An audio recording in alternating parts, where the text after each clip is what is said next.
Semua hadir. Assalamualaikum warahmatullahi wabarakatuh. Waalaikumsalam warahmatullahi wabarakatuh. Baik, kita lanjutkan kuliahnya. Eh, walau ini topiknya agak melompat-lompat sedikit ya, tapi saya kira nggak masalah. Kebetulan yang untuk rancangan kemarin itu masih ada satu lagi sebetulnya itu kan analisis probit dan metode yang lain ya. Nah, tapi eh kita lihat saja dulu bagaimana yang untuk bioessay kualitatif ya.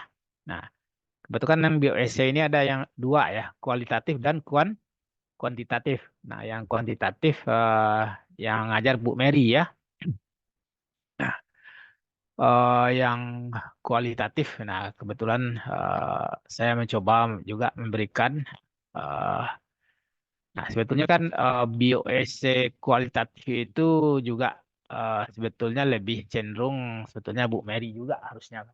Tapi karena bebannya juga eh karena di sini juga lebih banyak nanti membahas bagaimana tentang uji ya. Nah, eh misalnya uji toksisitas ya, uji pirogen ya, nah uji sterilitas ya.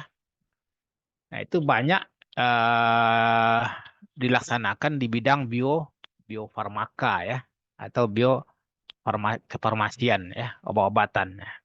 Nah, tapi itu tidak juga terlepas nanti dari pekerjaan saudara sebagai kalau misalnya eh, bekerja misalnya di suatu rumah sakit ya. Nah, apakah di ruangan penyiapan bahan laboratorium ya, ataupun juga di bidang eh, sterilitas alat-alat bedah misalnya. Kalau di rumah sakit itu bagiannya CCSD ya. Nah, nah, itu sangat berperan sekali. Baik, kita mulai saja. Seperti apa bioessay kualitatif itu ya.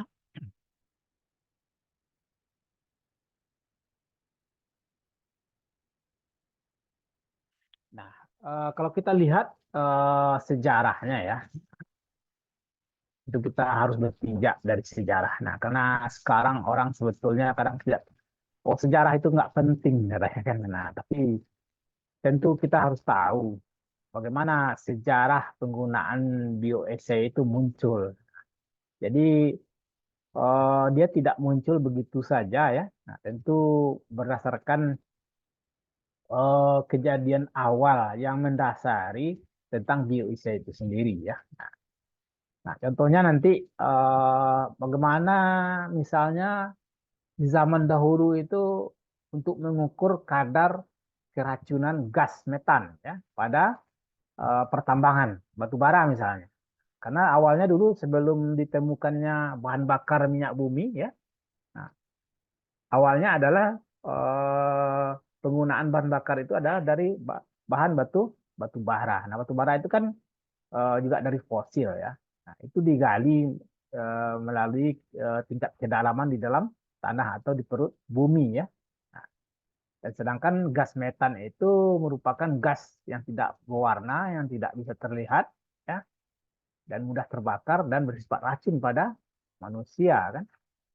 Dan ternyata ada hewan burung yang lebih mudah mengetahui daripada manusia sebelum manusia menjadi korban. Nah, itu nanti ada ceritanya ya. Baik. Jadi pertama itu dimulai akhir abad 19. Nah, itu di Inggris ya sebetulnya. Ketika dasar bioessay diletakkan oleh dokter Jerman. Nah, awalnya yang teorinya adalah dokter Jerman ya, tapi yang cerita saya sebelum tadi itu gas metan itu dan burung itu, nanti itu di tambang batu bara di Inggris ya. Nah, ini yang dokternya itu adalah Paul R. Ehle ya, nah, bahasa Jerman ya. Di konsepnya terkenal dengan standarisasi melalui reaksi materi hidup. Bioessay-nya tentang antitoksin difteri. yaitu BOC pertama yang mendapat pengakuan di dunia ya, eh, untuk melihat eh, penggunaan BOC itu ya. Nah, penggunaan BOC-nya dapat menemukan bahwa pemberian dosis difteri ya, yang meningkat secara bertahap pada hewan akan merangsang terjadinya produksi antiserum. Ya, jadi sama juga dengan manusia ya, seperti reaksi antigen dan antibody ya. Kalau tubuh itu terpapar oleh antigen, nah antibody akan mengeluarkan eh nah di apa? Di imunologi udah belajar ya? Udah ya sebenarnya. Nah, bagaimana teori antigen antibody kan? Bagaimana tubuh itu menganggap misalnya masuknya benda asing ke dalam tubuh kan? Nah, apakah berupa dalam bentuk bakteri ya atau kuman ya atau hewan bersel satu misalnya protozoa ya. Nah, misalnya kayak Plasmodium ya. Nah, atau protozoa usus ya yang menyebabkan diare ya. Nah, misalnya Giardiasis atau Amoebiasis coli untuk Entamuba histolytica kan. Nah, atau blastocystis ya. Nah, yang berhubungan dengan protozoa usus.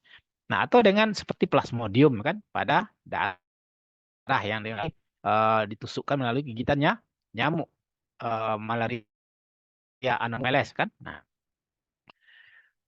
jadi penggunaannya seperti itu ya.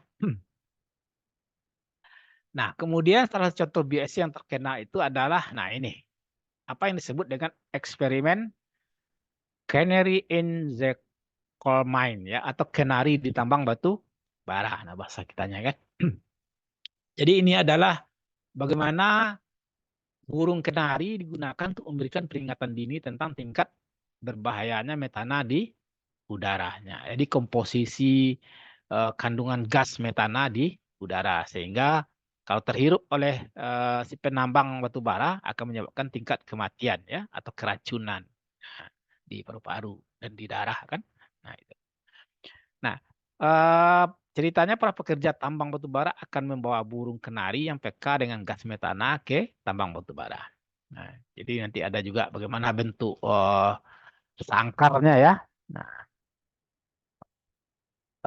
dan sehingga malah di Eropa itu setiap tambang batu bara yang dibuka yang jauh melalui perut bumi, nah itu standar awalnya itu di abad ke-19 itu adalah nah, harus membawa burung kenari. Nah, itu ya untuk mencegah tingkat kematian pada pekerja tambang. Nah, sampai seperti itu nantinya. Nah, jika burung kenari itu mati karena penumpukan gas metana, nah para penambang akan meninggalkan area tersebut secepat mungkin. Nah, seperti itu ya. Jadi gas metan itu akan lebih responsif awalnya pada hewan burung. Itu burungnya juga tidak sembarangan, burung kenari ya. Nah, baru pada manusia. Jadi ada tenggang waktu nanti sehingga manusia itu bisa menghindari atau menjauhkan diri dari lokasi atau area yang mengandung gas metan. Jadi ini ceritanya ya.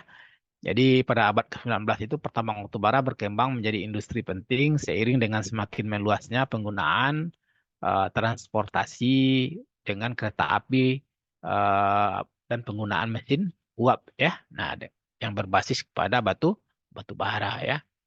Jadi meskipun teknologi baru memungkinkan penambangan semakin dalam, nah itu para penambang dihadapkan pada lingkungan kerja yang semakin berbahaya dan sering menjadi korban ledakan dan gas yang beracun itu, yaitu gas metana atau metan ya.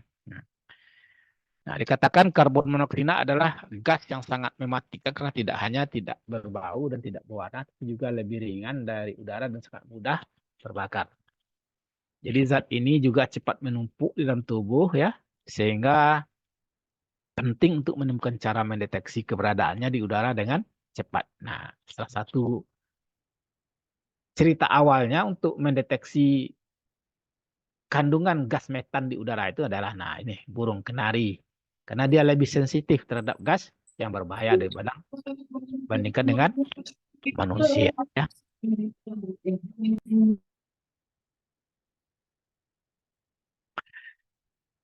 Nah, waktu burung kenari menunjukkan tanda kesusahan atau apa lebih reaktif misalnya jika ada karbon monoksida dan mati ya jauh sebelum manusia memulai merasakan efek keracunan karbon monoksida tersebut ya. Sehingga mereka memainkan peranan penting dalam mendeteksi gas beracun tersebut dan mengelola bahaya gas metan di daerah pertambangan.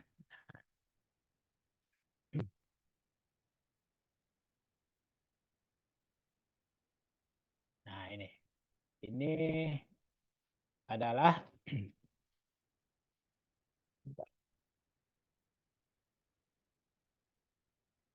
nah, ini adalah eh,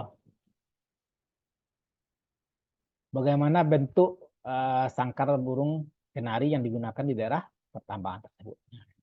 Jadi ada memang kalau kita eh, apa kalau kita buka sejarahnya jauh ke belakang nah seperti ini ya. Nah, kemudian eh,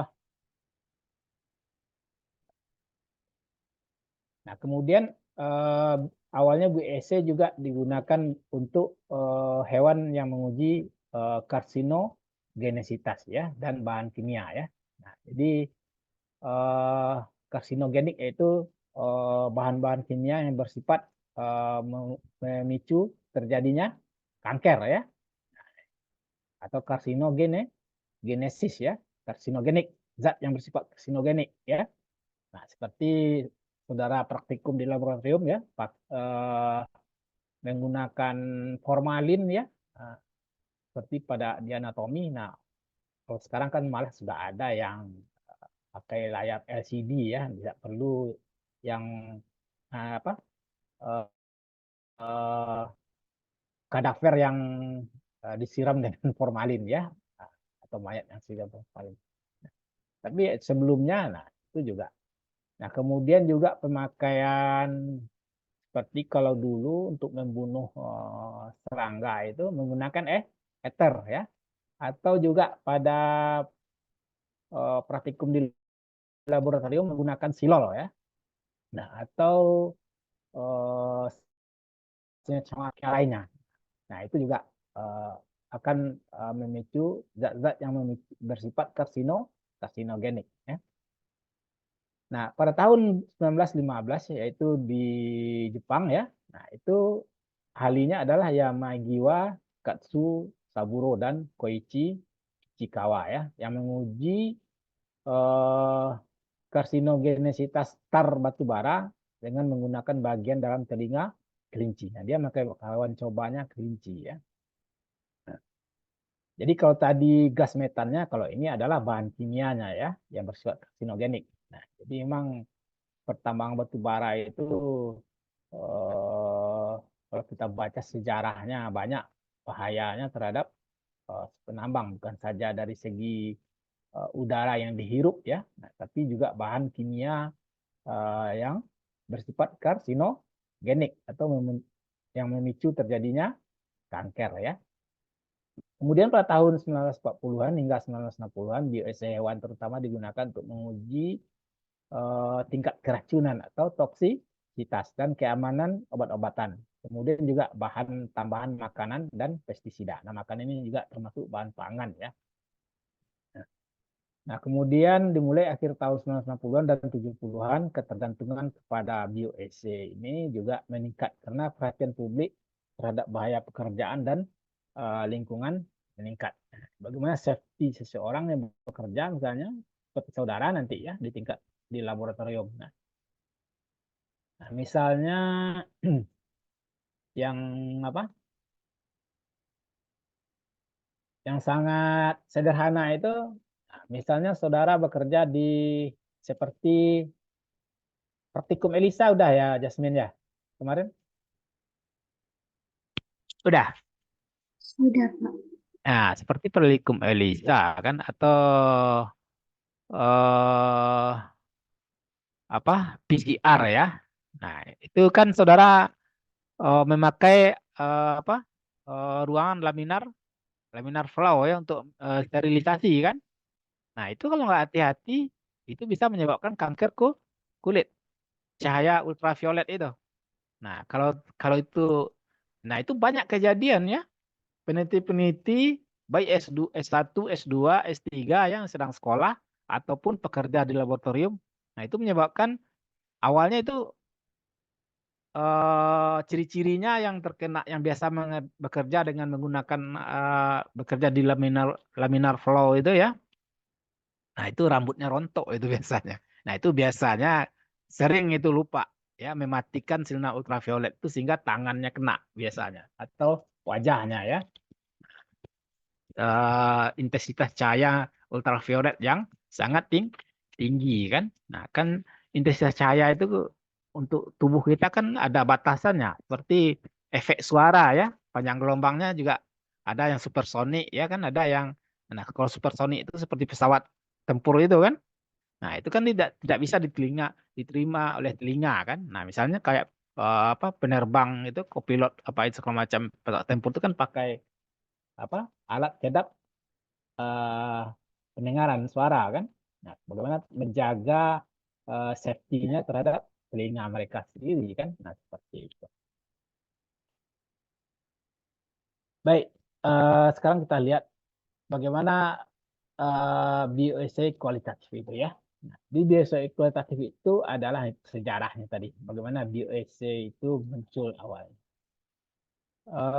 Bioessay kualitatif itu merupakan cara pemeriksaan kualitatif obat. Nah, teman, di sini jadi sebetulnya kan definisi itu bisa bermacam-macam ya. Nah, karena ini banyak dipakai dalam bidang kefarmasian dulu obat-obatan. Nah, ya akhirnya yang paling umum itu BSC kualitatif itu. Nah, lebih distreskan, dikhususkan kepada pemeriksaan kualitatif obat atau sediaan obat atau wadah obat ya. Nah, misalnya alat infus ya, injeksi ya. Nah, dengan memanfaatkan fenomena biologis yang timbul. Misalnya nanti, misalnya alat-alat injeksi kan. Alat injeksi itu kan harus steril kan. Nah, di situ nanti fungsinya. Kenapa ada uji sterilitas, uji toksisitas ya, uji pirogen dan antigen ya. Nah, dan uji mikrobia ya. Nah, ini. Jadi bioessay secara langsung bioessay kualitatif itu adalah eh, mencakup 5 uji ya. Nah, bagaimana mulai dari uji pirogen ya, uji sterilitas, uji mikrobia, uji toksisitas. Nah, secara umum, nah tentu dari 5 ini, nah secara kasat mata, nah seperti uji sterilitas pasti hampir bersamaan sebetulnya dengan uji mikrobia ya. Nah, uji sterilitas itu kan bagaimana suatu alat itu atau bahan itu steril dari eh, mikroba kan atau kuman kan secara umum seperti itu. Nah, kalau uji mikrobia, nah eh, secara umum juga dikatakan bagaimana suatu bahan itu bebas dari mikroba ya. Tapi dalam hal ini juga bisa dihitung jumlahnya nanti ya. Nah, kemudian uji toksisitas, uji keracunan.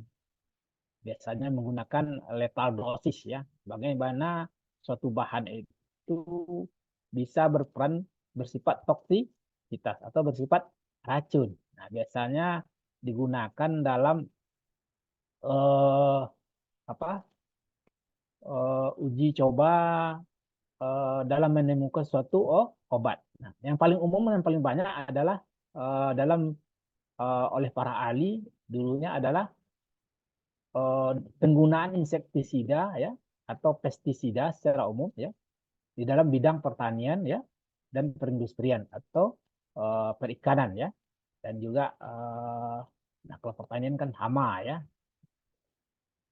Ya, tapi dalam bidang apa kesehatan juga. Nah, misalnya bagaimana menurunkan populasi nyamuk yang berperan sebagai vektor misalnya kan, vektor malaria, vektor DBD, chikungunya ya, Zika ya, berarti Aedes aegypti itu kan. Nah, kemudian vektor filariasis ya, nyamuk rawa atau nyamuk Mansonia itu. Nah, itu.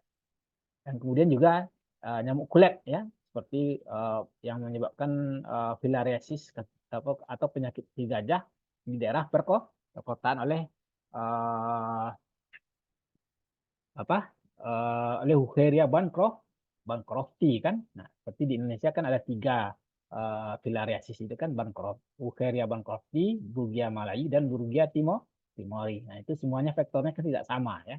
Nah, itu. Nah, sementara yang mungkin yang masih baru itu adalah uji pirogen, kemudian juga uji penetapan angka antigen. Dan ini juga semuanya dalam bidang kesehatan dan apa juga bahan makanan dan pangan ya.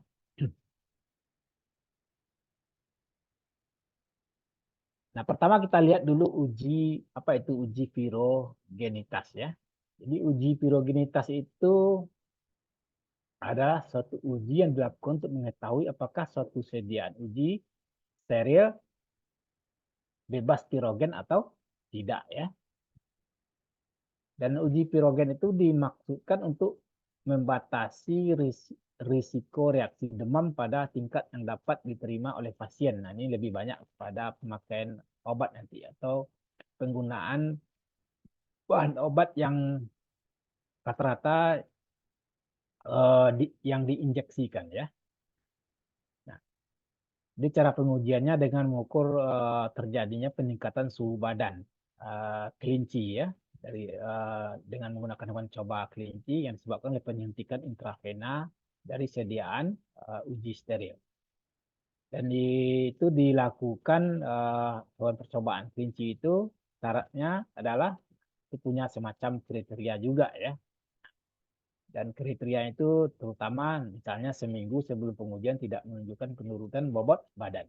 Biasanya contohnya ya, yang paling umum itu misalnya eh kayak saya yang pernah saya lakukan waktu eh pelaksanaan penelitian Project HEPEC itu 2012 dulu di Jember selama 3 bulan ya di laboratorium zoologi Jember ya dan biologi dasar biologi MIPA Universitas Jember di Jember di Jawa Timur dan juga injeksi Plasmodium verde pada mencit. Nah, waktu kebetulan penelitian S3 saya eh, apa di Animal House parasitologi di Universitas Brawijaya UB Malang ya. Juga 3 bulan dulu 2017. Maret sampai Juni itu, Maret, April, Mei ya. Apa? Ya, Mei, April, Mei, Juni ya. 3 bulan. Nah, itu misalnya mencit yang digunakan itu misalnya mencitnya sudah tersertifikasi. Nah, maksudnya mencit itu sudah jelas apa persilangannya betul-betul memang mencit yang layak digunakan sebagai hewan coba di laboratorium. Karena mencit itu juga spesiesnya cukup banyak ya. Nah, seperti pan. Nah, perbedaan antara mencit dengan tikus saja, nah itu kan berbeda sebetulnya kan. Kalau tikus kan yang lebih besar, ya 100 ya. Nah, kalau mencit, nah itu yang kecil-kecil yang warnanya ada yang putih, ada juga macam-macam warnanya itu ya. Nah,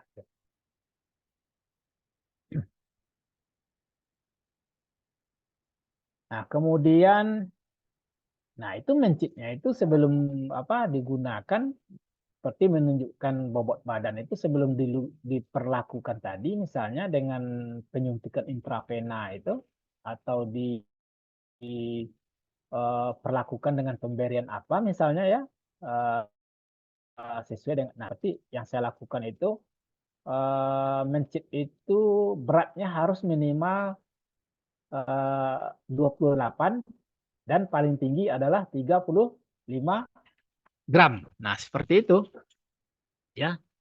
Nah, dari mencit itu dilahirkan. Jadi umurnya itu sekitar 4 minggu atau 6 minggu lah. Nah, itu.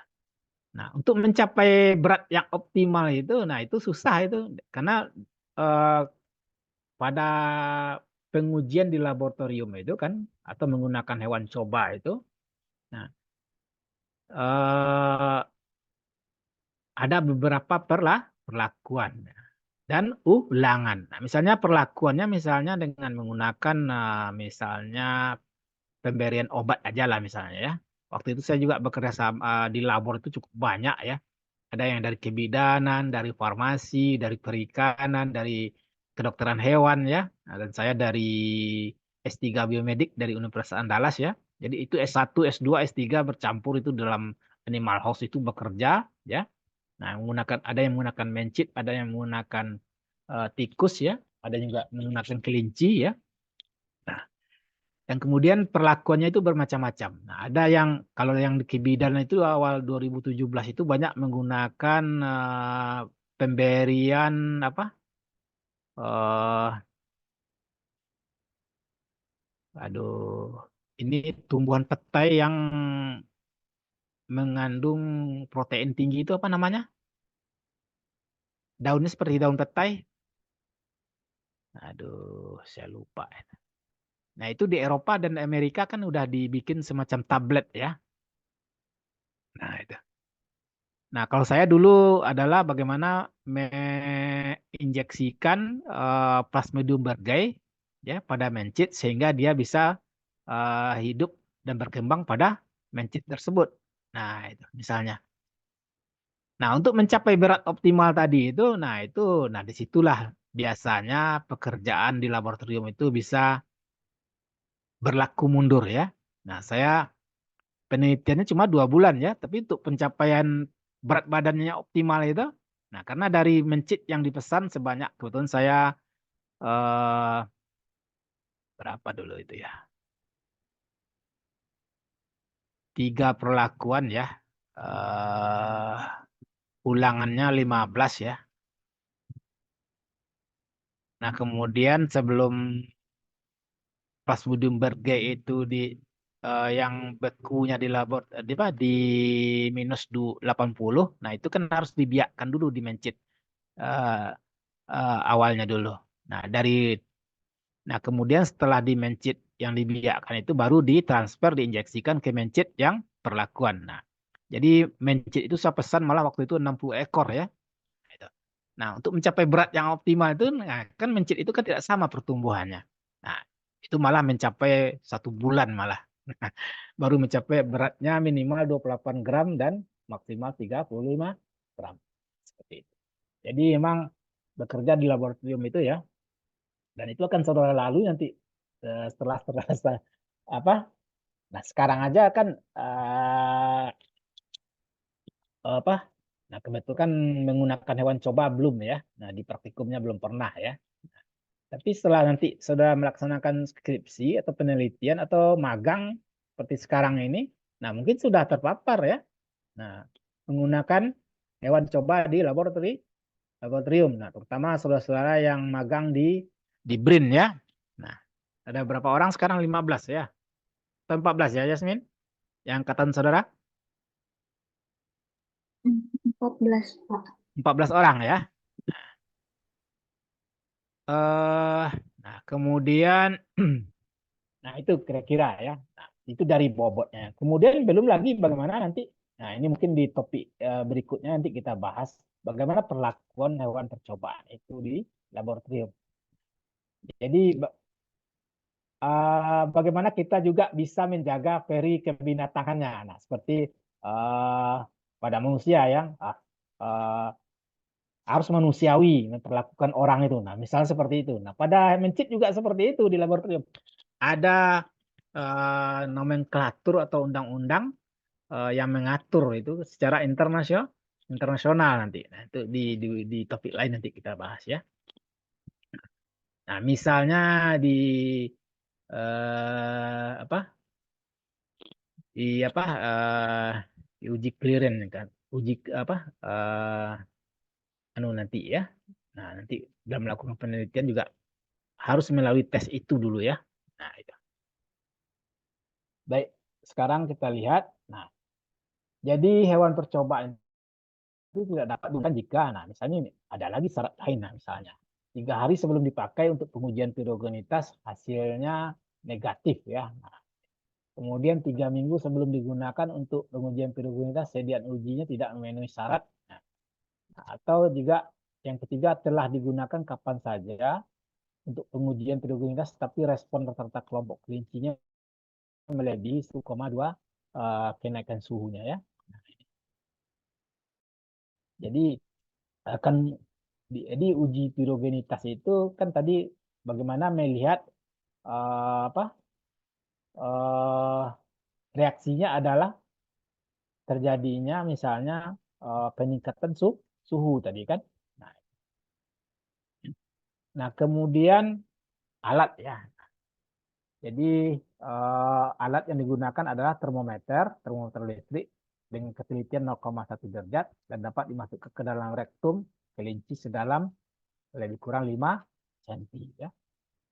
Nah, kemudian alat suntik yang terbuat dari kaca atau bahan lain yang cocok dan tahan pemanasan pada suhu 25 derajat.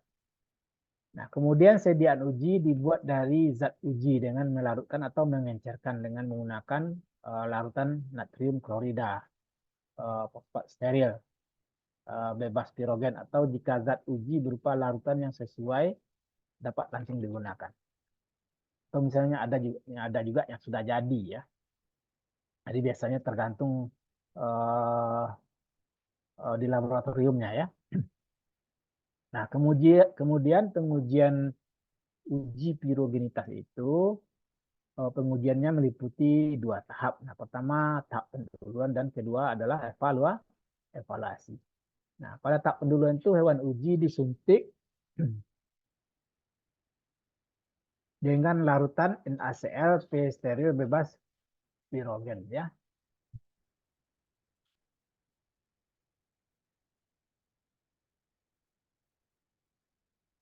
Bentar ya.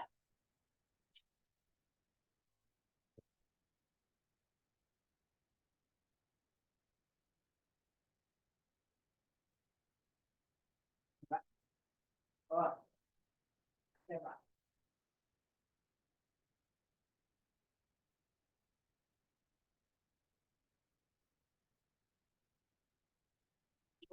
Yep.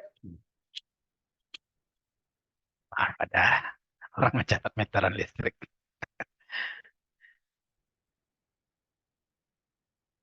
Mencatat meteran listrik. Baik. Nah, kemudian, nah itu ini berapa sebetulnya ini di dalam buku eh, apa?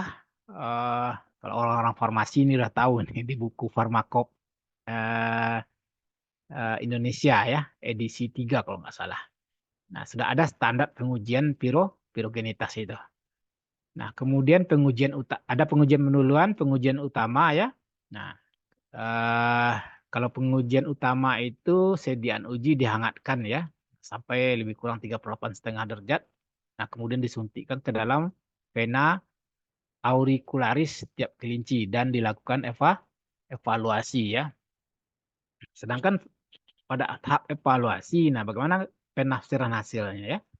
Nah, penafsiran hasilnya dilakukan menurut buku panduan Farmakop Indonesia tadi ya.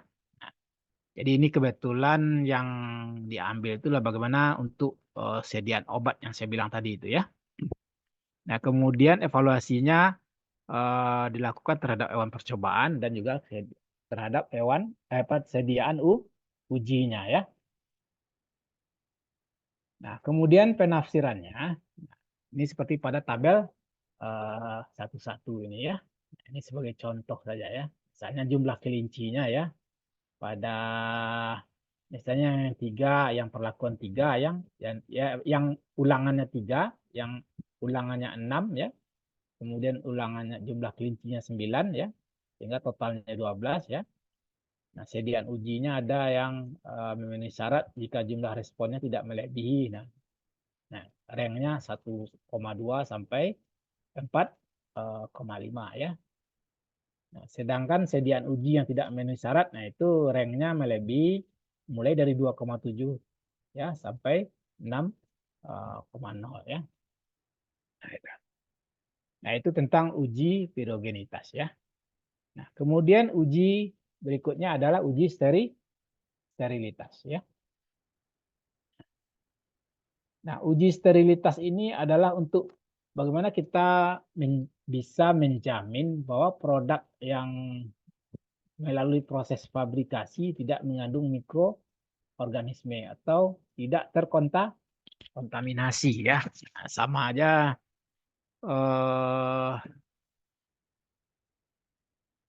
waktu kita eh, atau sekarang kan kita masih menggunakan apa handscoon ataupun semacam safety ya atau apa yang ini seperti di gambar ini ya. Nah ini kan waktu COVID kan ini kan malah jarak sholat pun di masjid jarang-jarang ya. Tapi di bandara sama di pasar orang rame-rame. Aneh kan dulu waktu zaman COVID ya itu politik. Nah tapi logikanya kan, nah memang eh, apa waktu COVID itu, nah dia kan semacam virus kan. Virus itu secara apa?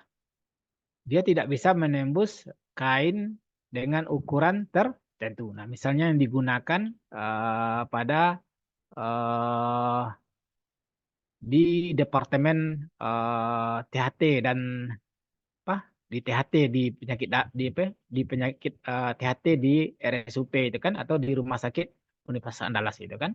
Nah, itu kan apa kerapatannya cukup tinggi kan. Tapi dengan masker bedah biasa, nah itu kan cuma untuk kuman ya atau bakteri biasa ya. Nah, sedangkan virus nah, masker masker N N95 dulu ya. Nah, kemudian uji sterilitas sebenarnya dilakukan untuk menentukan seluruh kemasan yang telah disterilkan. Nah, ini mereka contohkan lebih kepada apa kemasan produk makanan, obat ya ataupun alat-alat kesehatan nantinya. Nah, secara prinsip sterilitas adalah menghancurkan atau menghilangkan segala bentuk mikroorganisme termasuk spora dan eh, spora bakteri ya. Spora dan bakteri sebetulnya. Karena antara spora dan bakteri itu kan beda. Spora itu jamur, bakteri adalah kuman bahasa kitanya kan. Nah, maksud uji sterilitas itu adalah bagaimana menetapkan ada tidaknya bakteri ya, atau ragi, atau yes, atau spora tadi ya, atau jamur tadi yang hidup dalam sediaan zat yang diperiksa. Yang sangat mudah saudara lihat sehari-hari, nah itu saudara bisa tertipu kan.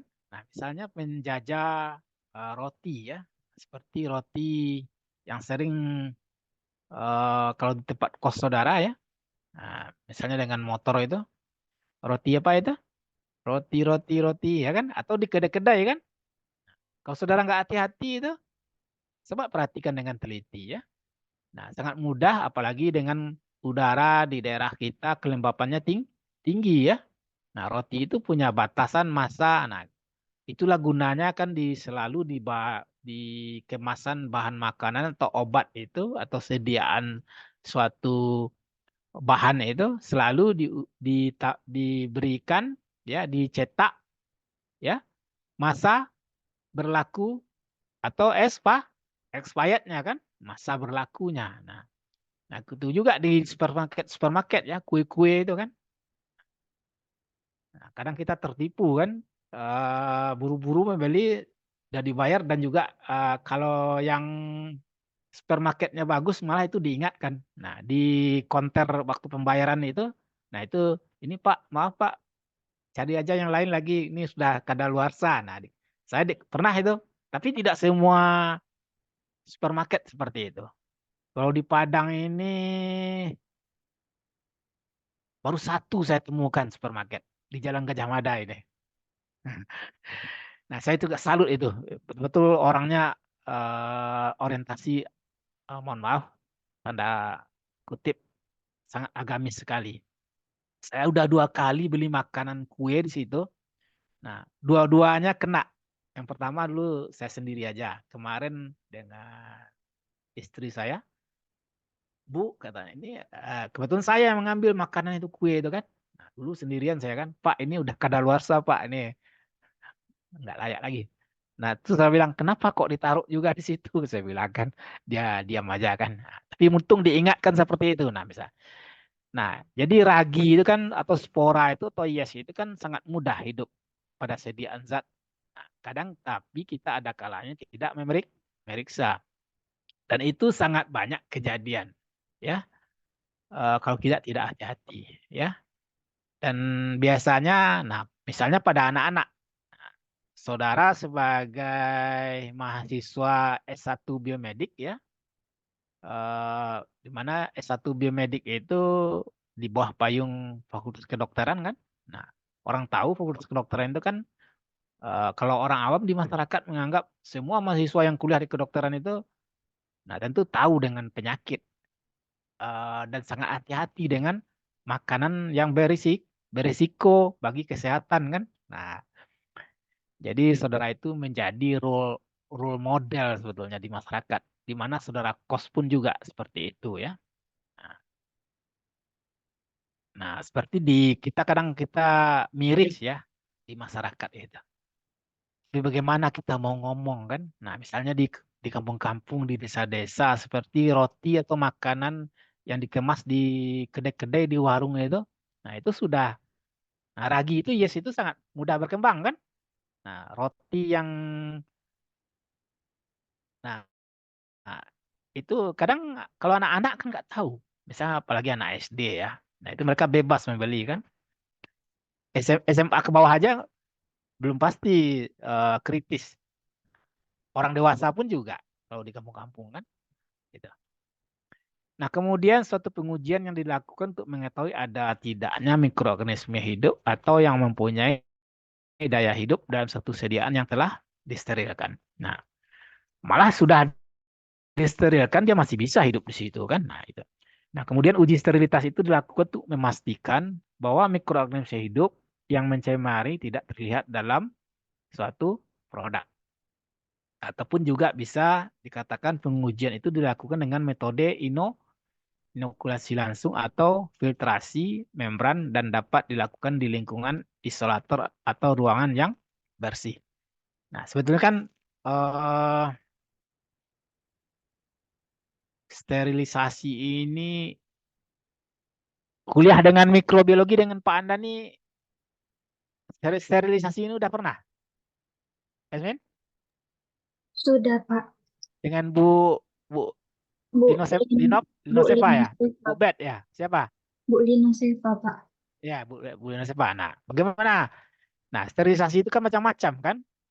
Ada sterilisasi panas, apalagi fisika, kimia, apalagi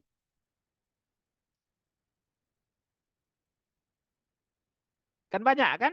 Yang di oven itu apa masuk masuk di apa dengan pemanasan kan?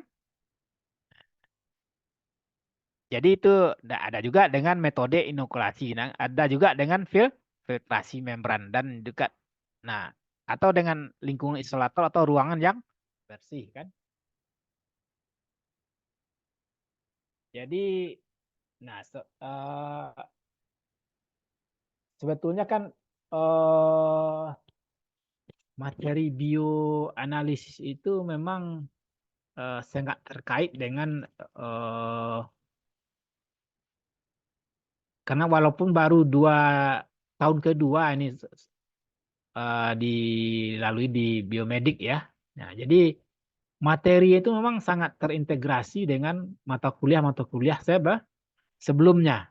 Jadi kalau saudara nggak apa, mohon maaf ya, apalagi saudara nanti bekerja di laboratorium ya. Nah, seperti magang sekarang itu aja. Nah, itu saudara sudah harus betul-betul bersikap hati-hati dan teliti tingkat tinggi sebetulnya. Jasmine magangnya di mana? Jasmine di CTI, Pak. Di tempat Pak Anda nih ya? Iya, Pak. Di Lubuk Menturun di mana ya? Iya, Pak. Deket Ada Unif. berapa orang di CTI? 10 orang, Pak. 2 orang. Yang di BRIN ada berapa orang? 14 ya. Yang di BRIN siapa sini yang hadir? Ada Lutfi, Pak. Nah, nah sekarang saya tanya yang sudah ngambil magang. Nah, bagaimana masuki ruang laboratorium dulu pertamanya untuk yang berhubungan dengan sterilisasi ini? Siapa yang cerita dulu?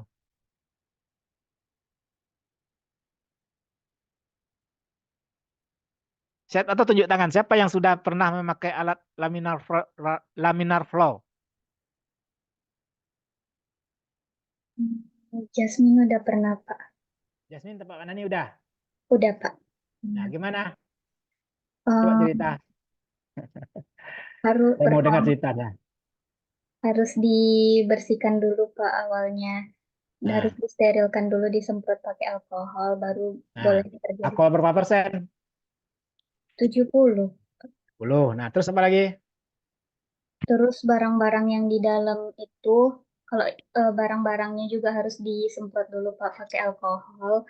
Terus kalau udah keluar, barang-barang itu harus tetap di dalam aja, nggak boleh di luar, Pak. Di Kayak luar kan? di, Nah, waktu pemakaian sinar apanya? Waktu bekerja? pertama di di UV dulu, Pak. Ya. Cara ngidupinnya kan dihidupkan, baru dihidupkan sinar UV-nya juga, Pak. Oke. Nah, itu contoh sederhana, tapi itu sudah harus. Nah, itu kan ilmunya di kuliah nggak dapat kan? Nggak dapat kan? Iya, Pak, belum, Pak. Baru di lab magang kan? Nah, tapi sebelumnya di kuliah instrumentasi sama Pak Andani ada kan? Di kuliah mata kuliahnya instrumentasi? Ada mata kuliah instrumentasi? Ada Kalau kan di BMedik? ada, Pak, baru tahun ini, baru semester ini, Pak, lagi belajar juga, Pak. Itu mengenai apa? Sistem instrumentasi biomedis tentang alat-alat yang digunakan di biomedis gitu, Pak. Nah, tapi penggunaannya juga harus melalui sterilisasi. Sterilisasi, Pak. Nah, kalau di rumah sakit itu kan ruangannya di CCSD itu kan? Tahu CCSD? Saya lupa kepanjangan CCSD. Dah. Kebetulan yang di M Jamil itu kepala CCSD-nya baru pensiun. Kebetulan teman saya sama S1 biologi dulu. Nah, Ibu Catra Oktarina. Nah, dia itu pendidikannya udah sampai di Jepang dulu, ya. Nah, dia S1 biologi juga sama dengan saya, seangkatan angkatan 83 dulu. Baru pensiun baru tahun kemarin. Nah, sekarang bapak-bapak kalau nggak salah kepala CCSD RSUPM Jamil. Yang magang di RSUP ada? Kalau M Jamil nggak ada, Pak, sekarang cuman di RS Unan aja, Pak, yang ada. RS Unan. Oh ya. Di RS Unan siapa? Ada Widya, Dava, Mana ada Widya? Dava? Nabil. Nah, mana Nabio? Ya Pak, Dava? Nah, udah masuk di RSU, di Rumah Sakit Unan apa saja magangnya baru? Dava baru di PK, IGD sama PA Pak. Untuk di Oke. mikrobio belum Pak. Belum ya? Di sterilisasi belum ya? Di CCSD-nya belum ya? Belum Pak.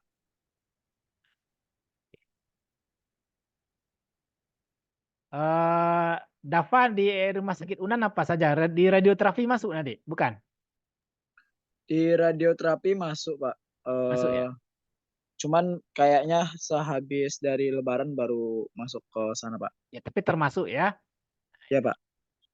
Jadi beruntung saudara yang magang apakah di RSUP. Tapi di Rumah Sakit Unan nggak bayar kan Dava? Enggak Pak. Kalau kalau membayar saya yang protes nanti.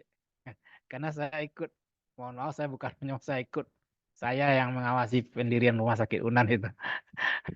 Rumah sakit itu bantuannya dari ya, saya cerita sedikit ya, dan saudara berbanggalah sudah bisa magang di rumah sakit sendiri ya. Nah,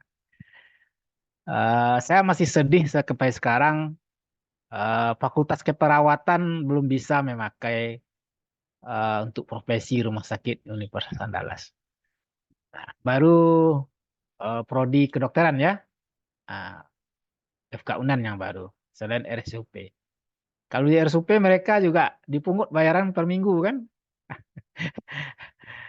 Kebetulan saya juga ada kemarin, eh, ini sebagai motivasi bagi saudara ya, ya yang sudah duduk kuliah sekarang di S1 Biomedik. Nah, bersyukurlah dan optimislah selalu dan fokus dan harus dengan semangat tinggi kuliahnya.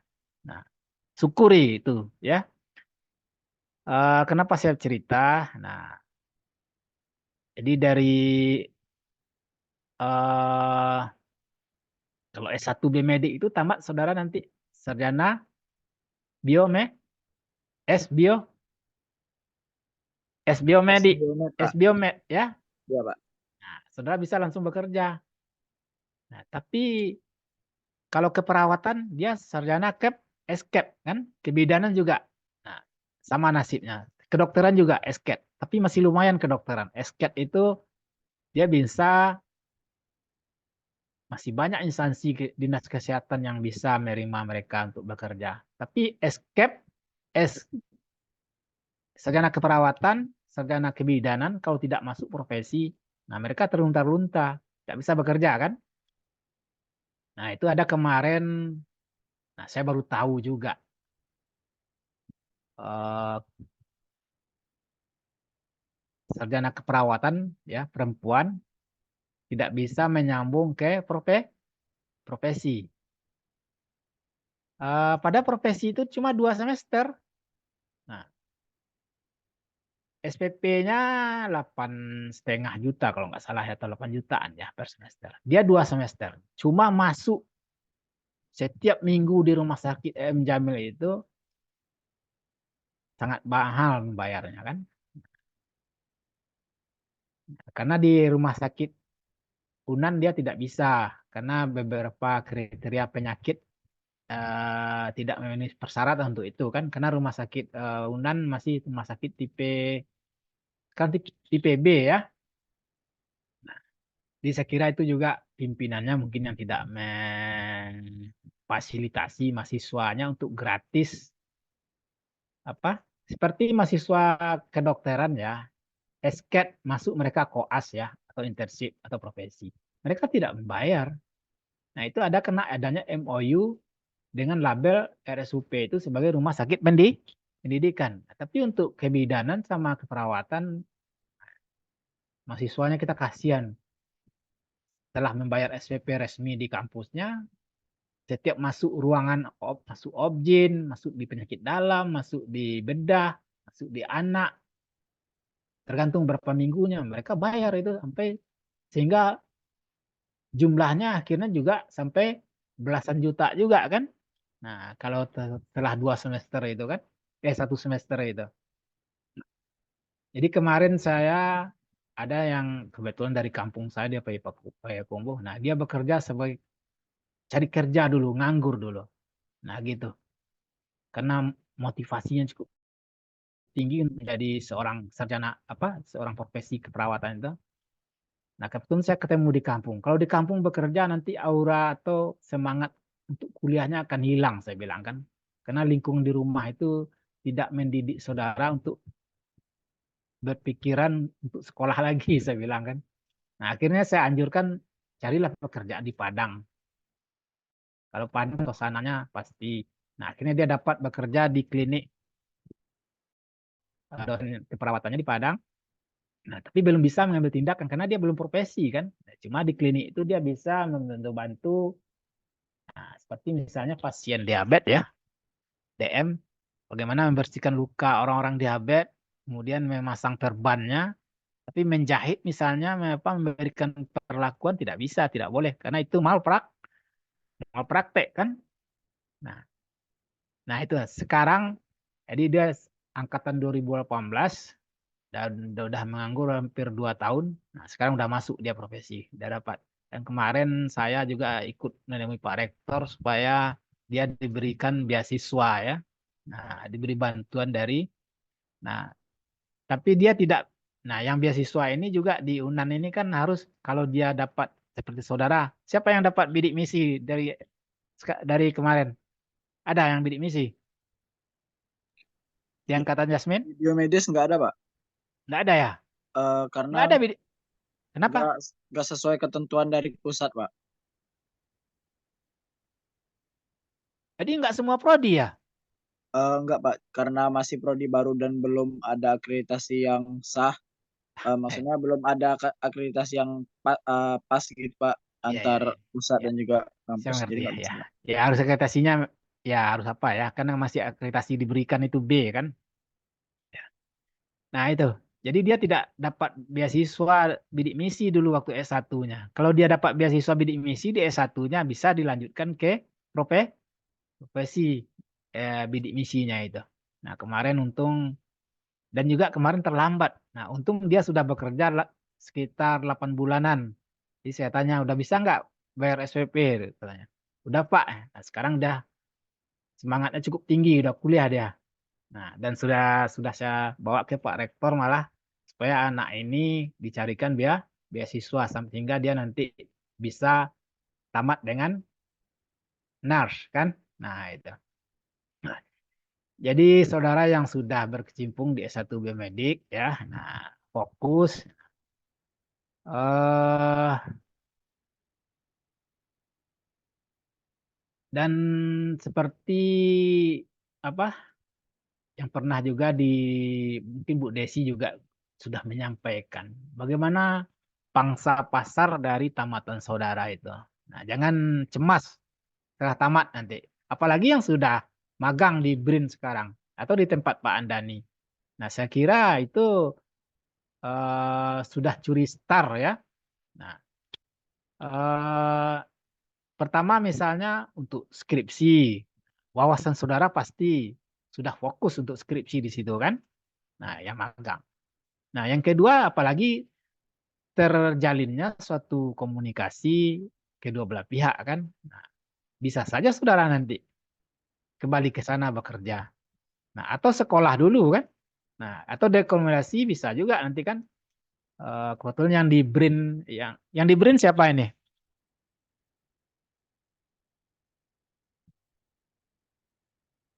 Dafa di rumah sakit Unan tadi. Yang di BRIN siapa? Yang Hmm, 14 orang itu. ada Lutfi, Pak, ada Keisha, Abraham, Selin, Rahmadanti, Ramadanti mana? Ramadanti di BRIN mana?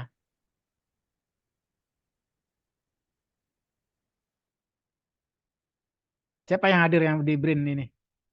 Saya nggak bisa lihat semua apanya.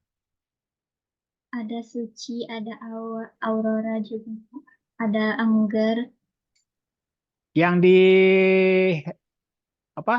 eh Bagian departemen di BRIN yang di apa obat herbal siapa? Ada nggak? Aurora, Pak. Aurora, mana Aurora?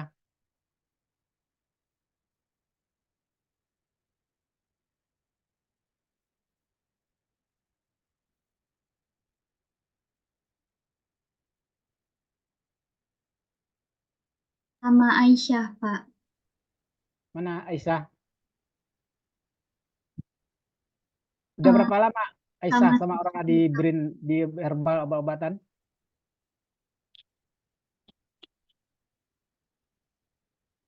Hmm.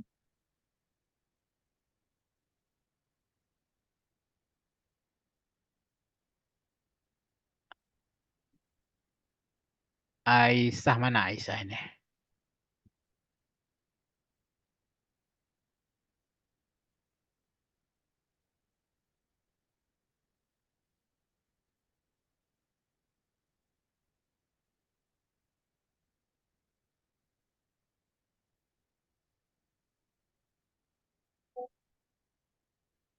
Aurora mana Aurora? Izin ya, Pak. Ya, Aurora di BRIN di obat-obatan herbal. Iya, Pak.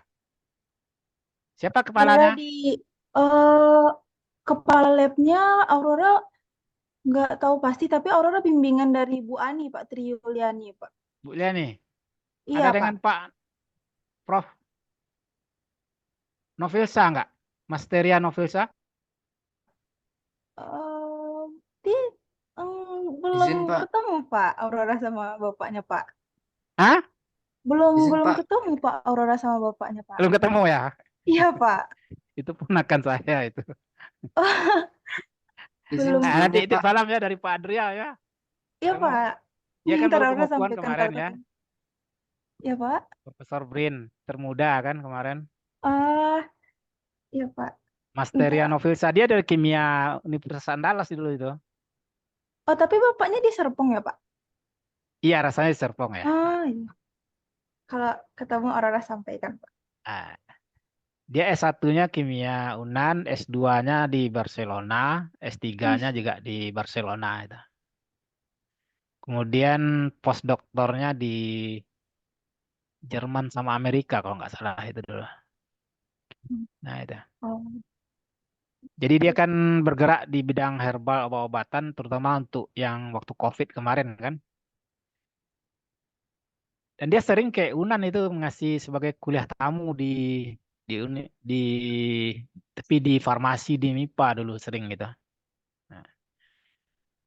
Di Biomedik kan pernah Zoom ya kuliah kuliah tamu tahun kemarin 2023 Oh, kemarin kok iya, Pak. waktu di ruangan di Student Center kan secara Zoom. Iya, Pak. Tapi Nah waktu itu dia belum di pengukuhan belum aula, Pak. besar. Nah itu. Jadi nah eh nah apalagi seperti itu saudara yang Aurora, Kaisa, siapa lagi yang dapat di BRIN. Nah pergunakan kesempatan itu sebaik-baiknya kan. Dan itu langka ya. Dan saya bukan mengecilkan arti yang lain, saudara yang tidak di BRIN ya. Nah, zaman saya dulu, teman saya pernah penelitian di Lemigas Pertamina ya. S1 biologi untuk skripsinya di Lemigas Pertamina. Angkatan saya 83 ya. BP 83, kebetulan saya 7 tahun, tamat September 90 ya. Nah, teman saya itu, nah akhirnya bekerja di Pertamina malah. Nah, seperti itu. Jadi saya memotivasi saudara, bisa saja saudara setelah tamat nanti bisa kembali bekerja di situ. Nah itu permintaan karena sudah melihat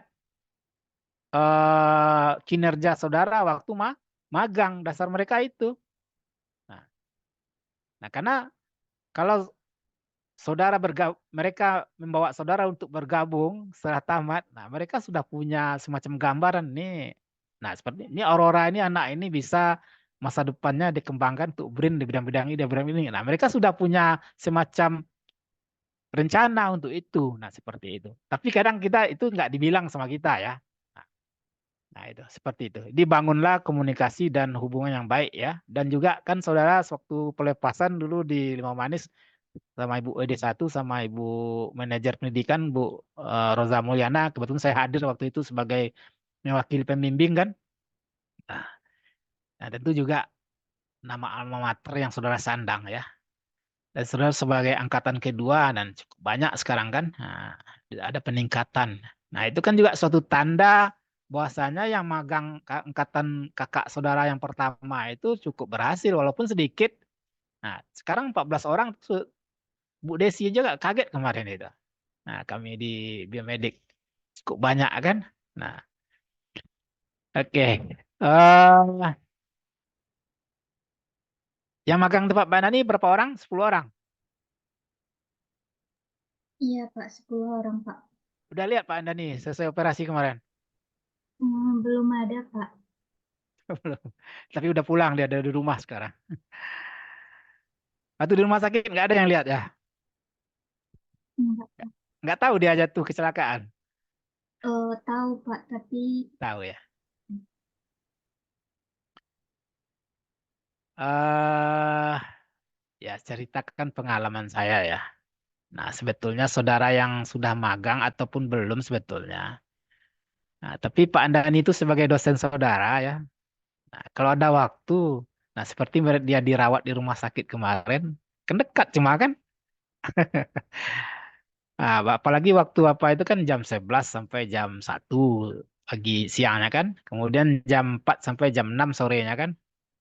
Nah, karena membangun sesuatu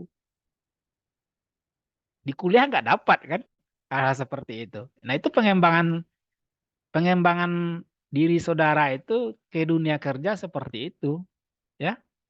Nah, seperti Pak Andani itu ke Malangan kemarin. Kebetulan tim saya dari 2005 dulu dengan Pak Andani itu. Membangun kampus FK itu yang di atas itu. Nah, kemudian membangun rakit terakhir kemarin itu juga sama Pak Andani kan. Jadi cukup banyak. Oke, kuliahnya udah lari kemana-mana tapi nggak masalah. Yang penting saya cukup bangga dengan saudara yang magang di BRIN dan juga di tempat Pak Andani. Dan semuanya dari ke-37-nya udah dapat magang semuanya sekarang ya. Gimana? Komtingnya siapa? Alfon, Pak. Apa? Komtingnya Alfon, Pak. Alfon? Mana Alfon? Apakah udah dapat semuanya magang semuanya ini ke-37-nya? Udah, Pak. Udah. Udah, Pak. Selain di tempat Pak Andani, Pak Pani 10, di Anu 14, 24. Sisanya di mana? Di Rumah Rumah Sakit Sakit Unan Unan. ada 9 orang, Pak. 9, 24 tambah 9. 33, 33, 35. 33, Pak. 3 yang Ya, yang di Malaysia ada 2 orang, Pak. oh iya jadi yang udah jadi ya Malaysia itu ya. Jadi, Pak. Udah, oke. Jadi cukup apa yang angkatan saudara hari ini ya, ada di Malaysia juga jangan lupa. Kemarin itu kan masih belum selesai administrasinya waktu pelepasan itu kan.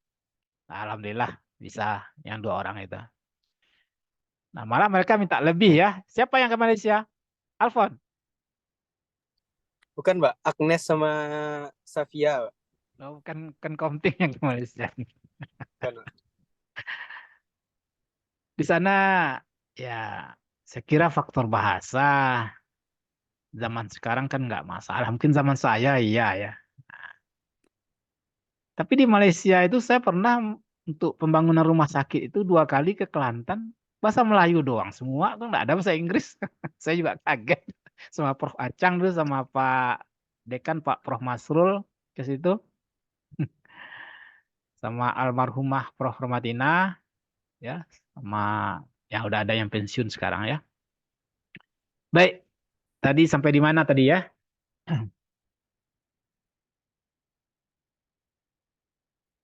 Oh ya, tadi nah misalnya tadi dalam metode kita lanjutkan ya. Sedikit lagi. Karena ini juga bulan puasa ya. Dan suasananya kalau di Padang cukup panas ya. Nah, misalnya dalam metode filtrasi membran ya, sampai uji steril itu tertutup, volumenya yang sama diizinkan untuk disaring melalui 2 filter membran pada saat yang bersamaan. Ini kebetulan kan tergantung alatnya apa ya. Dan pada uji sterilisasi itu, nah, sampelnya diinkubasi dalam 2 jenis media. Nah, waktunya cukup lama ini ya. Nah, 14 hari. Baik yang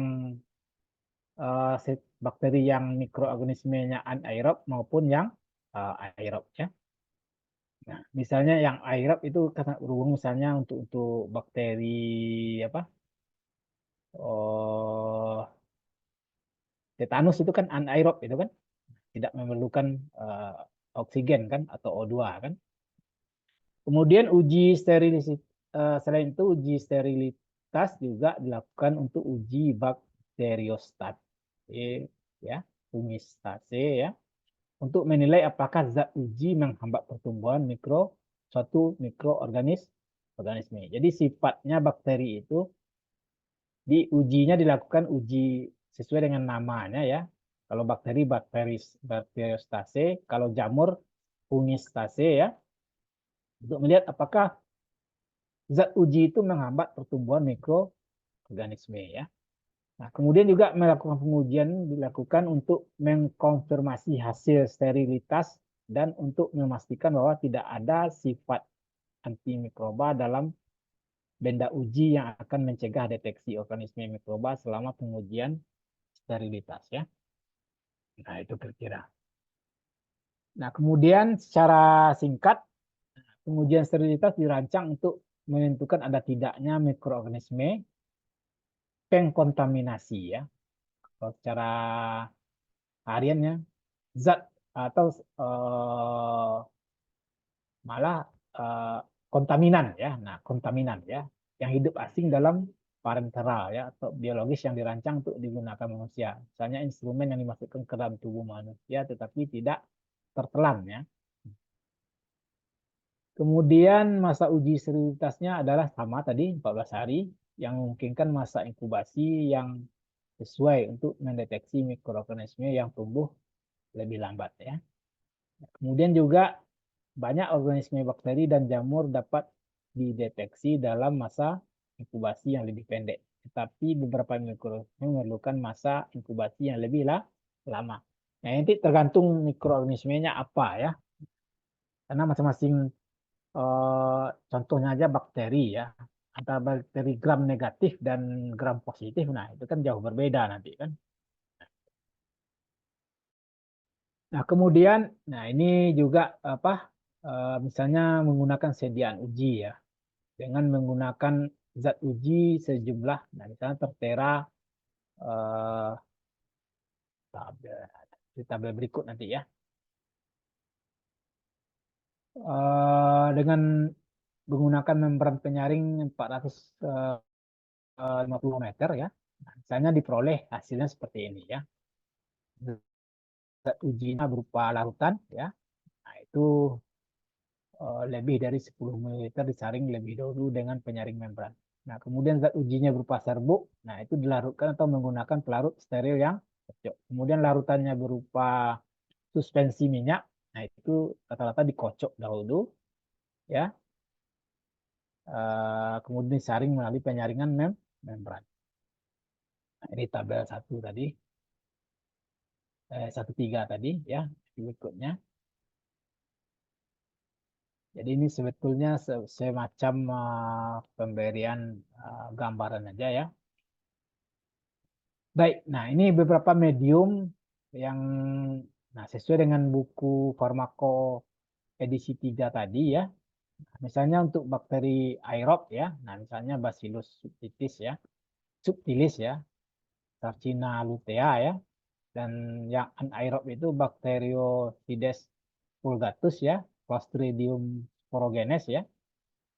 Nah, Clostridium tetani juga yang anaerob itu yang pada tetanus tadi ya. Kemudian ragi ya, nah misalnya Candida albicans ya. Kemudian pada uji penduluan ada uji fertilitas medium pembenihan, uji efektivitas medium pembenihan, dan penafsirannya hasil adalah bagaimana zat uji itu dinyatakan memenuhi syarat sterilitas ya. Jika pada masing-masing tabung tidak terdapat pertumbuhan jasad renik ya. Nah, itu sesuai dengan panduan di buku daftar farmako edisi 3 tadi ya. Nah, kemudian yang ketiga adalah uji mikrobial ya. Nah, ini adalah untuk menetapkan banyaknya mikroba atau jasad renik aerob yang hidup terdapat dalam zat atau untuk menyatakan zat bebas cemaran jasad renik tertentu ya. Nah, pengujiannya meliputi pertama penghitungan banyaknya mikroba aerob ya. Dihitung jumlah koloninya, pertumbuhan bakteri tiap gram atau mililiter sediaan yang diuji.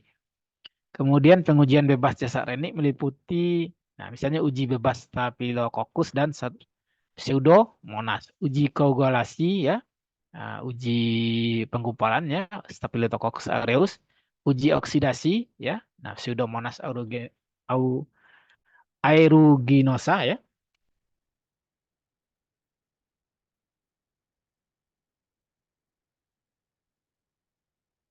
Nah, kemudian uji bebas Salmonella dan Escherichia coli, ini bukan koil, Escherichia coli ya.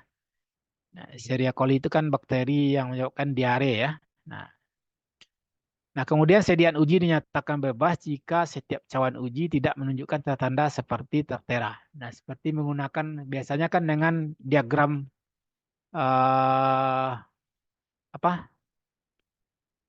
apa starter itu kan. Nah, untuk melihat pembiakan dari uji bermacam bakteri tersebut. Ini kan di mikrobiologi saya kira sama Bu Linop sama Pak Andani sudah dijelaskan ya. Bagaimana membiarkan untuk melihat uji melihat pertumbuhan suatu bakteri ya. Nah, dengan cakram ya kan, diameternya, perkembangan atau ragi tadi atau yeast ya.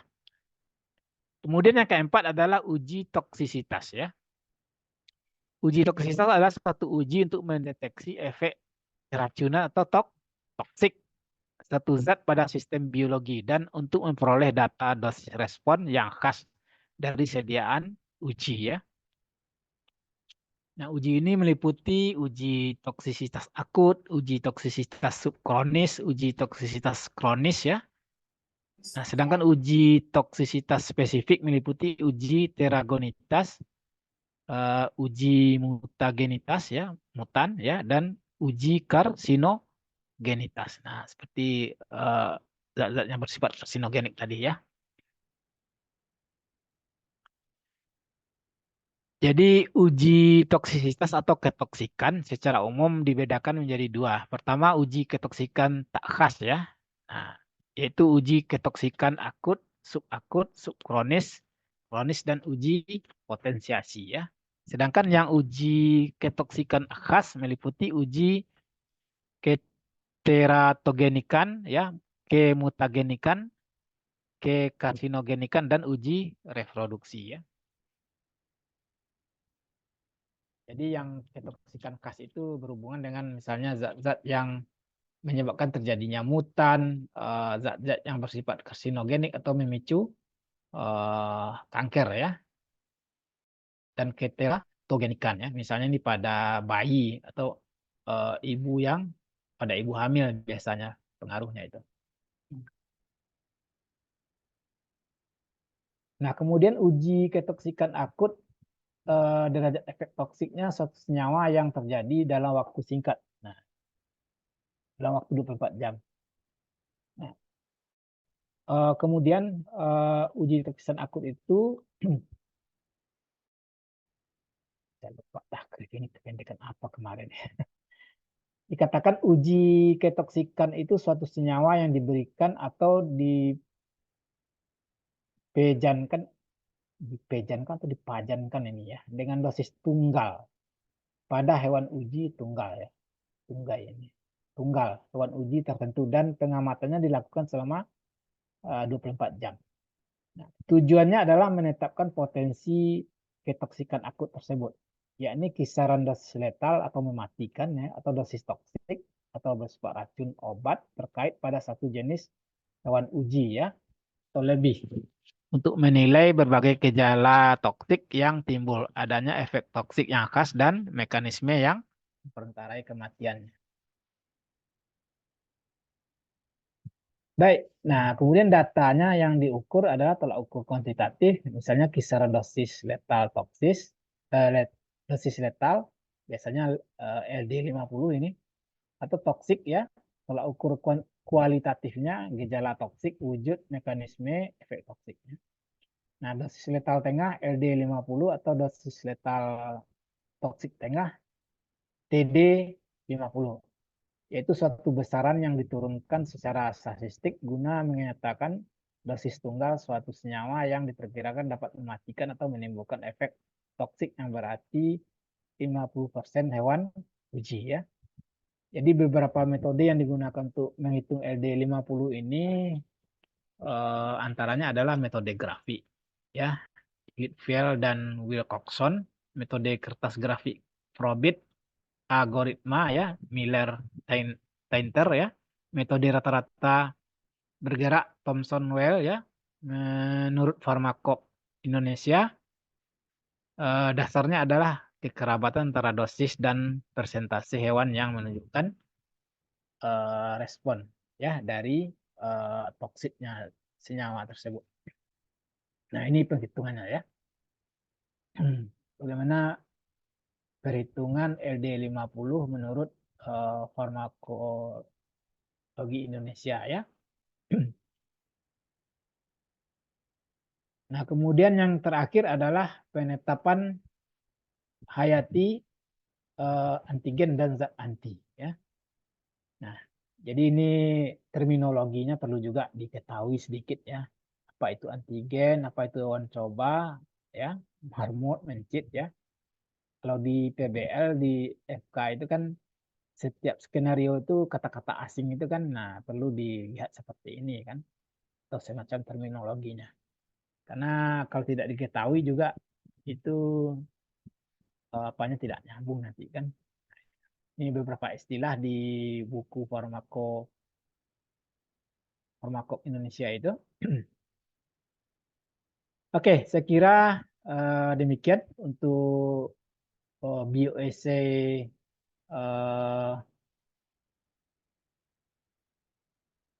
kualitatif ya.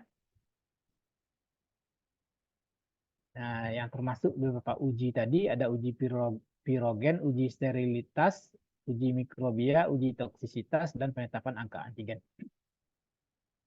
Baik, sampai di sini ada pertanyaan?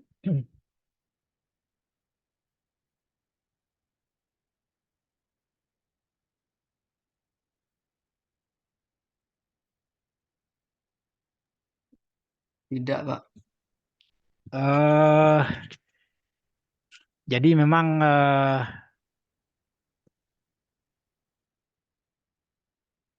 kami pun sebagai staf pengajar ya di bioanalisis ini materi yang pas untuk bioanalisis itu untuk S1B Medik itu masih, karena S1B Medik itu yang pertama kan baru prodi saudara di Indonesia itu ya. Nah, yang selama ini bioanalisis itu, nah di beberapa tempat lain kan yang baru berbau biomedik itu kan misalnya fisika medis ya. Nah, misalnya di Unair ya. Nah, teknik biomedik ya. Nah, ataupun kayak di Unpad teknik biomedis ya. S1 teknik biomedis ya di Unpad ya. Di UI saya lupa ya. Nah, jadi yang berhubungan langsung sebetulnya, tapi di dunia kerja, nah seperti saudara yang sudah masuk sekarang magang ya. Nah, saya kira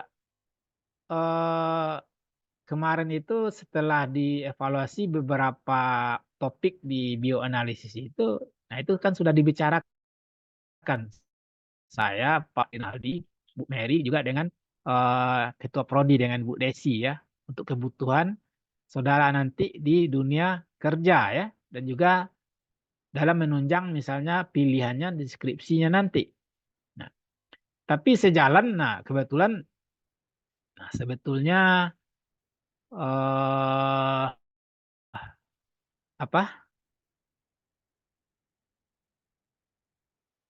sebaiknya bioanalisis itu diberikan sebelum saudara magang sebetulnya. Magang itu harusnya berdekatan dengan skripsi kan. Siap magang langsung skripsi. Nah, sebetulnya seperti itu kalau saya melihat ketersambungan atau keterhubungan suatu topik. Kan dalam menyusun kurikulum itu kan harusnya kan mana yang kan dia harus sistematik ya, terintegrasi juga. Nah, apalagi zaman sekarang penentuan kurikulum suatu prodi itu sangat ketat sekali kan, karena harus sesuai dengan dunia kerja atau pangsa kerja. Setelah saudara outcome-nya selesai nanti tamat kan menjadi sarjana biomedik. Nah, tapi dengan saudara magang sekarang, nah saudara sudah bisa merasakan. Nah, apa kira-kira yang dengan bioanalisis ini? Nah, ini magangnya udah berapa minggu ini?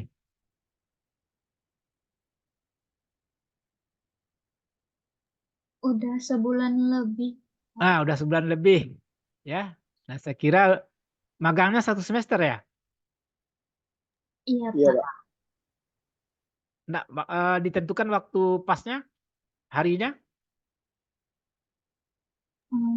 di Kalau MOU-nya, di CTI sampai bulan Juni, Pak. di tempat Pak Andani sampai bulan Juni. Juni ya. Di BRIN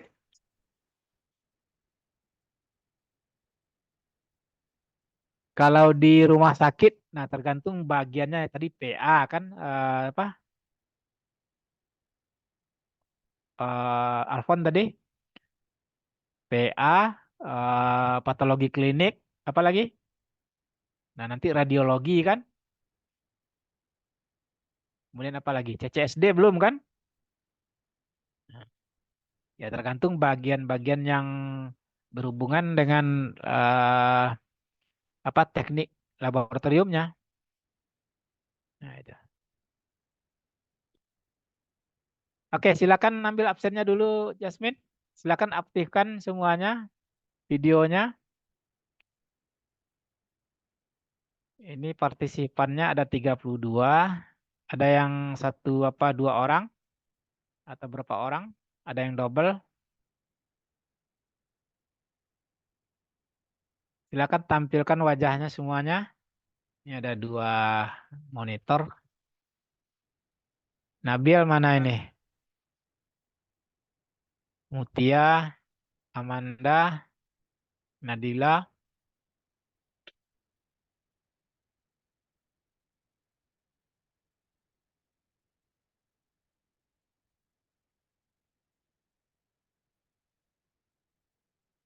Udah aktif videonya semuanya? Nabil belum ini. Nadila belum. Amanda juga.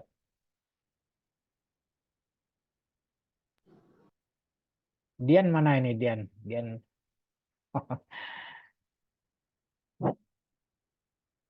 Siapa nih yang udah berbuka yang di Jakarta udah ya? Nah, ini Muhammad Lutfi udah berbuka ini. Izin Di Pak, Jakarta baru azan Pak. pada azan ya pasti udah tahu. Ya, Pak. Di sini lama lagi 1,5 jam lebih di Padang. Saya maklum kok. Ya, sudah diambil absennya semua? Nabil mana nih Nabil?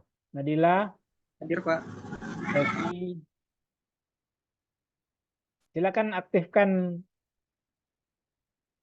apanya. Nanti saya nggak bisa nanti dicoret absennya di prodi. Nah, karena absennya diminta Bu Bu Desi terus nih. Absen video call-nya ditampilkan ya Pak katanya.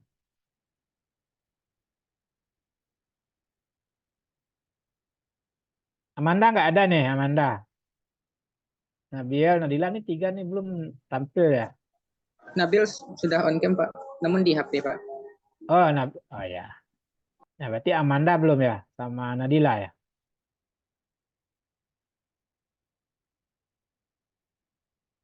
Devi dia ada. Oke. Berarti Nadila sama Amanda ini memang nggak ada ya dari tadi. Berarti monitornya aja yang aktif dari tadi. Oke, udah diambil Jasmine? Sudah, Pak. Oke. Oke, kita cukupkan demikian. Terima kasih ya. Banyak maaf saya sudahi. Assalamualaikum warahmatullahi wabarakatuh. Selamat berbuka yang sudah berbuka tadi ya, yang di Jakarta. Yang di Malaysia